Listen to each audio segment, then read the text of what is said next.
Congress party के बहुत नेतागण स्टेज पे उपस्थित हैं। सभी पिता तुल्य बुजुर्ग नौजवान साथी मातृशक्ति, आज मैं धन्यवाद दोबारा से आम आदमी पार्टी का विशेष तौर से करना चाहूँगा, जिन्होंने आज ये इनिशिएटिव लिया और रोहतक में इस सभा का करने का इन्होंने आम आदमी पार्टी ने कुछ दिन पहले कुरुक्षेत्र के अंदर कांग्रेस कार्यालय में कांग्रेस पार्टी की सभा हुई थी। वहाँ पे हुड्डा साहब उदयभान जी गए थे। सुशील गुप्ता जी के जो है जब चुनाव का शुरुआत बिगुल बजा तो वहाँ पर साथ देने के लिए सभा कांग्रेस ने करी थी। आज ये आम आदमी पार्टी ने इसमें इनिशिएटिव लिया।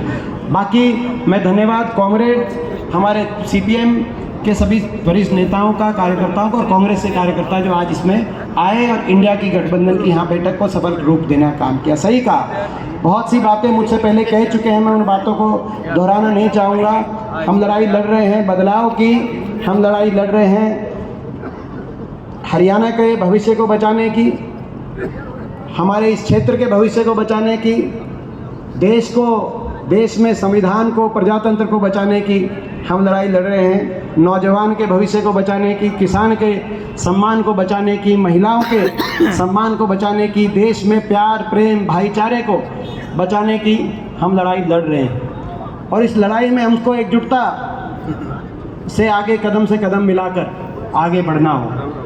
आज 10 साल की सरकार के बाद आज आकलन करने का देश की जनता और प्रदेश की जनता के पास समय आया कि 10 साल के बाद इन्होंने कैसा राज चलाया, उसका फैसला किया जाए। जैसे मैंने कहा कि हम हरियाणा की मैं बात करूं, उसका देश की बात करिए, पर हरियाणा प्रदेश देश में जो विकास के अग्रणी राज्यों में हुआ करता था।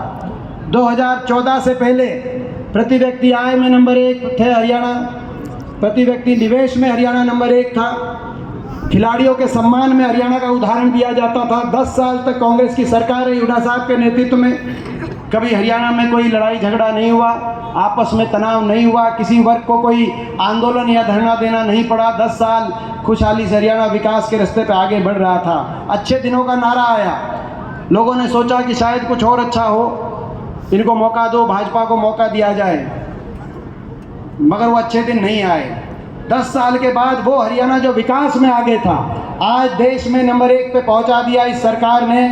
दोनों सरकारों ने मिलाकर, केंद्र और भाजपा की सरकार ने तो बेरोजगारी में नंबर 1 पर पहुंचा दिया हरियाणा।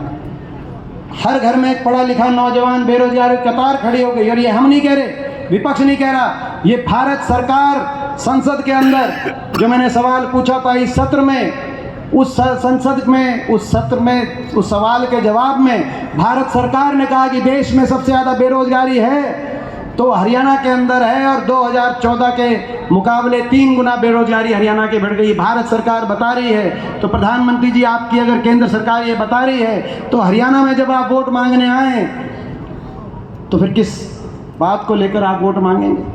बेरोजगारी में देश में सबसे, क्यों बेरोजगारी?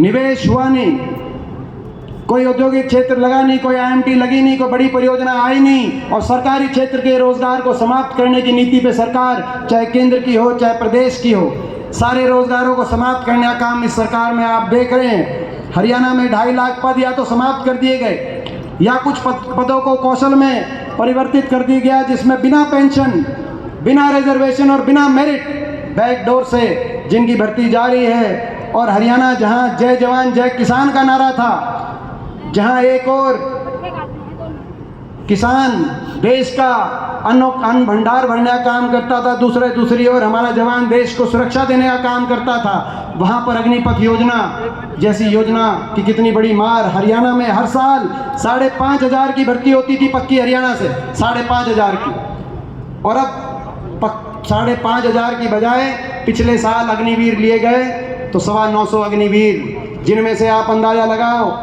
कि 4 साल के बाद 200 सवा 200 पक्के किए जाएंगे, बाकी बिना पेंशन घर वापस आ जाएंगे। पहले ऐसे समय था कि किसी की फौज में पक्की भर्ती हो जाए तो सगाई लेके घर पहुंच जाते थे। अब 18 साल में अगर वो भर्ती होगा और 21-22 साल में बिना पेंशन के घर वापस आ जाएगा, तो अब कोई रिश्ते लेके जाओगे तो भी आगे रिश्ते वाले जो आगे मुश्किल हो जाती है। ये स्थिति आ गई। फौज भी, गर्व था हमें देश की फौज पे। एक ऐसा संस्थान में राजनीति से ऊपर उठ के बात करना चाहता हूँ जिसने हमेशा देश के तिरंगे को ऊंचा रखने का काम किया। एक ऐसा संस्थान देश का जिस पे कोई उंगली नहीं उठा सकता 75 साल के इतिहास में।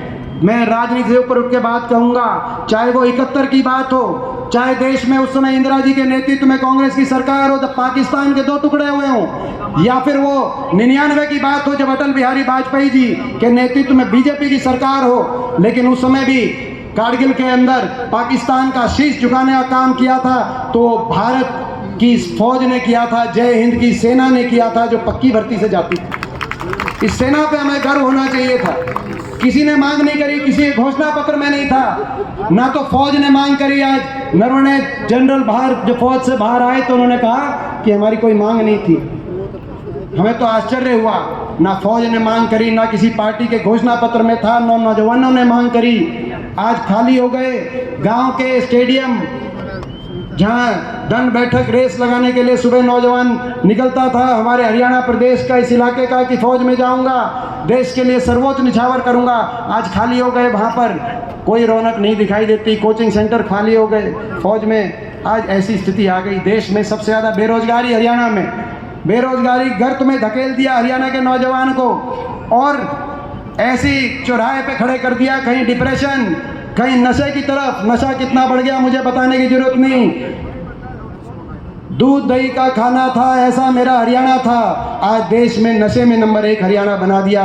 ये इस सरकार की देन है। और कई जिलों में पलायन, जहाँ से सुशील गुप्ता जी जहाँ से चुनाव लड़ रहे हैं, कोई गांव नहीं, कुरुक्षेत्र में जहाँ पिछले 5-7 साल में पलायन की तरफ अपना घर बार बेचकर, अपना सब कुछ गिरवी रखकर